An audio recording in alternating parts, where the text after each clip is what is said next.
आप Indian cricket team को देख लीजिए, अगर कोई प्लेयर अपने धर्म के आधार पर ठीक से ना खेले, खेलना बंद कर दे, तो जो है मैच जीतेंगे। कल ही आईपीएल हुआ है और जैसा वहां बैठ करके मैच देख रहा था, कम से कम आंख से देखी हुई चीज को भी कोई सीख लेता। अगर सामी बढ़िया बॉलिंग नहीं करता तो गुजरात टाइटंस जीतती क्या? यह किसी भी देश की हकीकत होती है। हाथ है आपका दोनों, आपका एक हाथ खराब हो जाएगा तो आपके शरीर को कष्ट होगा नहीं? कि साल भर बोलेंगे सबका साथ सबका विकास, जो ही चुनाव आएगा अली और बजरंगबली करना शुरू कर देंगे, शमशान और कब्रिस्तान करना शुरू कर देंगे। तो ये सामाजिक सद्भाव को बिगाड़ते हैं। इस देश को बनाने में इस देश के सभी लोगों का खून शामिल है, सबने अपना खून पसीना दिया है। साझी शहादत, साझी विरासत का ये देश है। अगर इस देश में अशफाक उल्लाह खान है तो राम प्रसाद बिस्मिल भी हैं, इस बात को हमको नहीं भूलना चाहिए, जिनकी शहादत से हमको आजादी मिली है। अगर महात्मा गांधी हैं तो मौलाना अबुल कलाम आजाद भी हैं, इस बात को हमको नहीं भूलना चाहिए। यही हमारी ताकत है। अगर आप राष्ट्रीय सुरक्षा की बात करें, और ये मैं नहीं बोल रहा हूं, अगर मैं बोलता तो कह देते करे रे ये लोग तो जो है देश के खिलाफ कुछ भी बोलते रहते हैं। भाजपा के राज्यपाल सत्यपाल मलिक कांग्रेस में नहीं थे, सत्यपाल मलिक को बीजेपी ने राज्यपाल बनाया, और वो तब राज्यपाल थे जब पुलवामा की घटना हुई, और उन्होंने साफ साफ ये कहा कि हम सरकार से मांग करते रहे कि सीआरपीएफ के जवानों को हवाई मार्ग से, हेलीकॉप्टर से पहुंचाया जाए। इस बात को नजरअंदाज किया गया और सत्यपाल मलिक ने कहा कि जानबूझ करके जो है यह हमला होने दिया गया। देश के पूर्व राज्यपाल जो भाजपा में थे उनके शब्द हैं।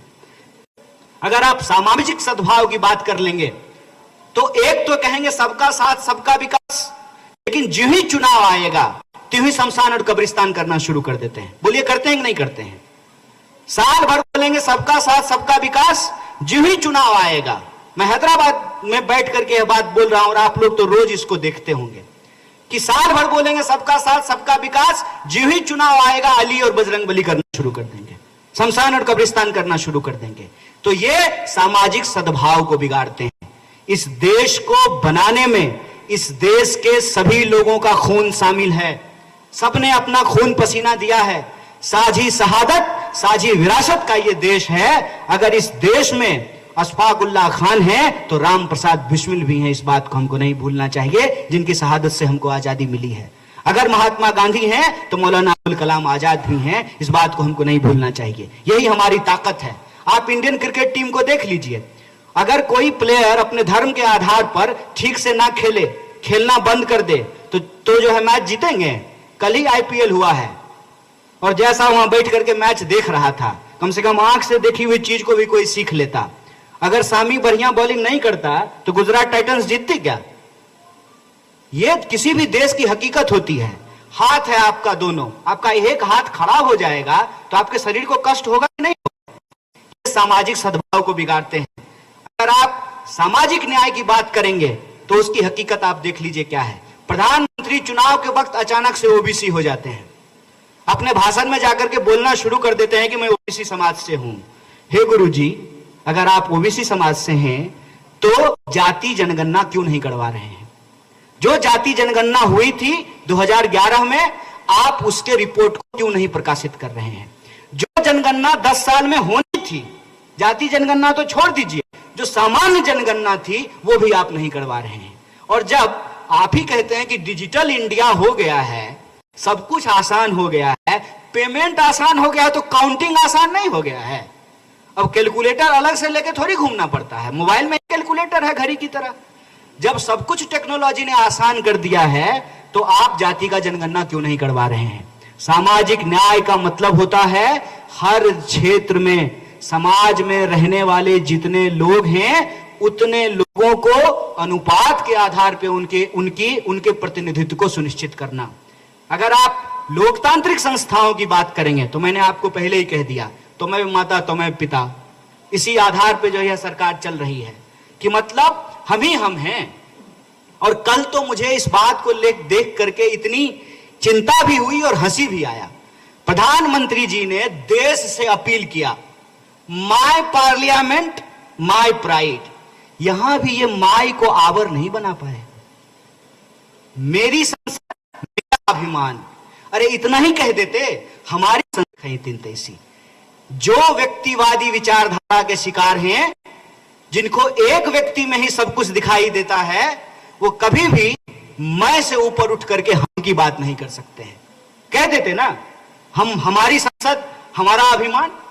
वहां उन्होंने कहा मेरी संसद मेरा अभिमान। लग रहा है बपौती है देश इनका। 140 करोड़ लोगों का इस देश में कोई भूमिका नहीं है। तो ये इस देश की लोकतांत्रिक संस्थाओं को कमजोर कर रहे हैं, लोकतांत्रिक परंपराओं को कमजोर कर रहे हैं। आप अटल बिहारी वाजपेयी का वो, अटल बिहारी वाजपेयी ने कहा कि जब मैं बीमार था तो मुझे प्रतिनिधि मंडल का सदस्य बना करके यूएन का अमेरिका भेज करके हमारा इलाज श्री राजीव गांधी जी ने कराया था। यह है इस देश की लोकतांत्रिक परंपरा। विपक्ष के बिना कौन सा लोकतंत्र जिंदा रहेगा? क्या आप विपक्ष के बिना किसी लोकतंत्र की कल्पना कर सकते हैं? लेकिन ये रोज विपक्ष को जलील करते हैं, रोज विपक्ष को जो है ये खत्म करने का नाद करते हैं, खत्म करने का उद्घोष करते हैं। अगर विपक्ष खत्म हो जाएगा तो लोकतंत्र कैसे बचेगा? और सिर्फ मैं राजनीतिक संस्थाओं की बात नहीं कर रहा हूं, आप न्यायिक संस्थाओं को देख लीजिए। लगातार अभी तुरंत जो है उनको हटाया गया है, कानून मंत्री को, किरण रिजिजू साहब को। क्या बोल रहे थे इस देश की न्यायपालिका के बारे में, देश के जजों के बारे में? आए दिन जो है सरकार का न्यायपालिका के साथ टकराव होता है। इससे पहले आपने देखा है कि इस देश के सुप्रीम कोर्ट के जजों ने प्रेस कॉन्फ्रेंस करा, उसमें से जो है बाद में सांसद भी बन गए। क्या ये लोकतंत्र की संस्थाओं के ऊपर हमला है कि नहीं है? हम लोग ध्यान से देखें। और यह सवाल बार बार पूछा गया है, करे भाई कोई जगह तो छोड़ दीजिए, एक व्यक्ति को ही लोकतंत्र ना समझ लीजिए। आप तो कहीं भी जाइए, आप वॉश बेसिन के सामने भी प्रधानमंत्री को देखेंगे, बाथरूम में भी प्रधानमंत्री दिखेंगे, पेट्रोल पंप पर भी प्रधानमंत्री, अखबार में भी प्रधानमंत्री, टीवी पर भी प्रधानमंत्री, मोबाइल पर भी प्रधानमंत्री। इतना टू मच प्रधानमंत्री हो गया है, लगता है कि हमने एक प्रधानमंत्री नहीं चुना है, सर्वत्र सर्वव्यापी प्रधानमंत्री चुन लिया है, कण-कण में प्रधानमंत्री बस रहे हैं। इतना आत्ममुग्धता, इतनी आत्ममुग्धता, इस आत्ममुग्धता के चलते इस देश की लोकतांत्रिक संस्थाओं को ये रौंदने के लिए तैयार है। जो इस व्यवस्था है उस व्यवस्था को ये रौंदने के लिए तैयार है। ये सत्ता का अहंकार है और इस सत्ता के अहंकार के चलते आए दिन लोकतांत्रिक संस्थाओं को कमजोर किया जाता है। आप लोग भी तो लोकतंत्र के चौथे स्तंभ हैं। यह प्रश्न लोग पूछ रहे हैं, यह पत्रकार यह सवाल कर रहे हैं, 9 साल 9 प्रेस कॉन्फ्रेंस क्यों है, 9 साल 9 जॉब क्यों है? यह प्रश्न लोग पूछ रहे हैं और यह प्रश्न सरकार से पूछा जाना चाहिए। और आज के वक्त में सरकार से सवाल पूछना ही देशभक्ति है, देश प्रेम है। और सत्ता के सामने नतमस्तक हो जाना, निरुत्तर हो जाना, बिछ जाना, यह देश के साथ गद्दारी है, देश के साथ बेईमानी है। और एक बात हम बार बार कह रहे हैं कि जन कल्याण की जो योजनाएं हैं, लगातार उन योजनाओं को कम किया गया है, बस नाम बदल दिया गया है। इंदिरा आवास योजना का नाम प्रधानमंत्री योजना कर दीजिए। जो लाल कार्ड, नीला कार्ड, हरा कार्ड बना करके खाद्यान्न योजना था, उसका नाम इन्होंने प्रधानमंत्री खाद्यान्न योजना कर दिया है। मनरेगा को ये पहले खत्म करना चाहते थे, खत्म नहीं कर पाए तो उसका जो है बजट कम कर दिया है। सूचना के अधिकार के तहत हमको, हमारी देश की जनता को यह अधिकार मिला कि हम सरकार से सवाल पूछ सकते हैं कि बताओ हमारे टैक्स के पैसे का क्या हो रहा है। आप सबने देखा कि जो पीएम केयर फंड है उसके बारे में कहा सूचना के अधिकार के अंतर्गत नहीं आता, प्रधानमंत्री आता है, लेकिन प्रधानमंत्री केयर फंड जो है वो सूचना के अधिकार के अंतर्गत नहीं। इसका मतलब है कि वो प्रधानमंत्री के केयर के लिए बना है, तभी तो उसका जो है हिसाब देने के लिए तैयार नहीं है। इन तमाम आप योजनाओं को देखेंगे तो आपको यह पता चलेगा कि यह सरकार प्रचार ज्यादा करती है, काम कम करती है। 1 पैसे का काम करेगी, 100 पैसे का प्रचार करेगी। पूरा देश जो है ये इवेंट मैनेजमेंट में जो है, इवेंट में लोगों को उलझा करके रखते हैं। और इसी इवेंट मैनेजमेंट की मानसिकता का भुगतान इस देश को भुगतना पड़ा जब कोरोना जैसी महामारी से यह देश जूझ रहा था। क्या कहा? ताली बजा दीजिए, मोमबत्ती जला दीजिए। और आज जब कोरोना से हम लोग गुजर गए हैं तो अपनी पीठ किस बात पे थपथपा रहे हैं कि हमने 200 करोड़ वैक्सीन का डोज दिया है। तो जब 200 करोड़ वैक्सीन का डोज भिजवा रहे थे और झूठ झूठ का आप तासीर इस बात से अंदाजा लगाइए कि उनके भी मंत्री ऑक्सीजन सिलेंडर के बिना मर गए, उनके भी सांसद ऑक्सीजन सिलेंडर के बिना मर गए, उनके भी एमएलए ऑक्सीजन सिलेंडर के बिना मर गए। हम में से यहां इस हॉल में बैठा कौन सा ऐसा व्यक्ति है जिसका जानने वाला, परिवार वाला, दोस्त, सगा संबंधी कोरोना महामारी में अपनी जान न गंवाया हो? 40 लाख से ज्यादा लोगों को अपनी जान गंवानी पड़ी और उस महामारी में भी ये अवसर ढूंढ करके अपना पीठ थपथपाने का कोई मौका नहीं जाने दिए। कोरोना का वैक्सीन देश में बना, देश के लोगों ने उसको लगाया, उसका इस्तेमाल किया, लेकिन ये क्या कहते हैं, हमने लगवाया। अरे अगर आपने लगवाया तो जरा हमको बताइए कि पेट्रोल के ऊपर जो टैक्स लिया जा रहा है ज्यादा, उस वक्त आप क्या कहते थे? आप कहते थे कि जो वैक्सीन लग रहा है ना, उसका खर्चा पेट्रोल से वसूला जा रहा है। तो जब खर्चा हमसे वसूल करके हम ही को जो है वैक्सीन लगाया गया है, तो पीठ अपना क्यों थपथपा रहे हैं?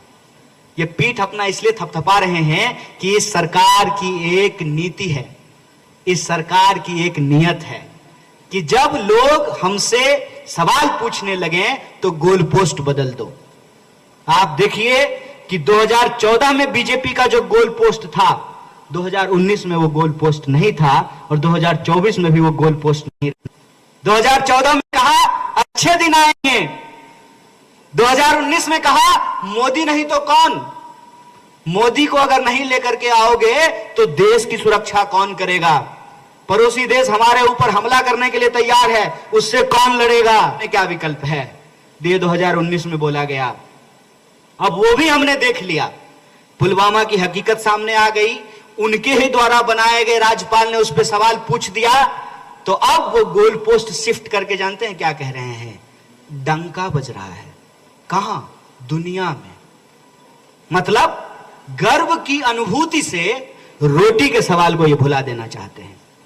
हम अमेरिका को देख करके समझेंगे कि महंगाई बढ़ी है कि नहीं बढ़ी है। कल बीजेपी के एक नेता प्रेस कॉन्फ्रेंस कर रहे थे और हमारे इस 9 साल 9 सवाल के जवाब में जानते हो क्या कह रहे थे? महंगाई तो अमेरिका, महंगाई तो यूक्रेन में भी बढ़ गया है, इन्फ्लेशन रेट जो है वो कम है, इकोनॉमी 3.5 ट्रिलियन हो गई है, पांचवें सबसे बड़ी अर्थव्यवस्था बन रही है। दिल पे हाथ रख करके पूछिए, आपको ये अपना जेब देखने की जरूरत है कि न्यूयॉर्क देखने की जरूरत है? सोच के बताइए। आपके इर्द गिर्द लोग रोजगार के लिए भटक रहे हैं कि नहीं भटक रहे हैं? हर चीज आपको दोगुने रहा है। तो फिर से उन्होंने गोल पोस्ट चेंज कर दिया है और इस बार वो ये नहीं कहने वाले हैं कि मोदी नहीं तो कौन। जानते हो क्या कहेंगे? विश्व में नाम हो रहा है, विश्व गुरु जो है रोजी रोजगार और नाला का पानी और बिजली और किसान और मजदूर, महिला सुरक्षा, महंगाई, इन चीजों में फंसे हुए हैं। विश्व में नाम हो रहा है। अरे क्या चीज में नाम हो रहा है भाई? उस नाम को लेकर के हम क्या करेंगे जब 45 साल में देश में सबसे ज्यादा बेरोजगारी होगी, दुगनी महंगाई होगी, हर तरफ जो है लोगों को नफरत के आधार पर लड़ाया जाएगा, इंसान को आपस में बांटा जाएगा। उस नीति पे यह सरकार चल रही है जिस नीति पे अंग्रेज चला करते थे, फूट डालो राज करो। तो फूट डालो राज करो की यह राजनीति नहीं चलेगी। जो वादे सरकार ने किए थे उन वादों पर हम सरकार से सवाल करेंगे और एक मजबूत विपक्ष की जो हमारी जिम्मेदारी है उसको निभाते हुए बार बार यह पूछेंगे कि 9 साल देश बेहाल, 9 साल देश बेहाल, दोस्त मालामाल, और ये देश के नाम पे दोस्त की राजनीति नहीं चलेगी। देश हम सबसे बनता है और हम सबका सवाल, रोजी रोटी, कपड़ा, मकान, शिक्षा, स्वास्थ्य, सड़क, बिजली, पानी का सवाल, यह सवाल हम पूछेंगे। तो 9 साल के इस अवसर पर कांग्रेस पार्टी ने, भारतीय राष्ट्रीय कांग्रेस ने 9 सवाल पूछे हैं। हमने अपनी बात को आपके सामने रखा। अब आपका बारी है कि आप हमसे सवाल पूछिए और हम भरसक इसका उत्तर देने का प्रयास करेंगे। बहुत बहुत शुक्रिया, बहुत धन्यवाद।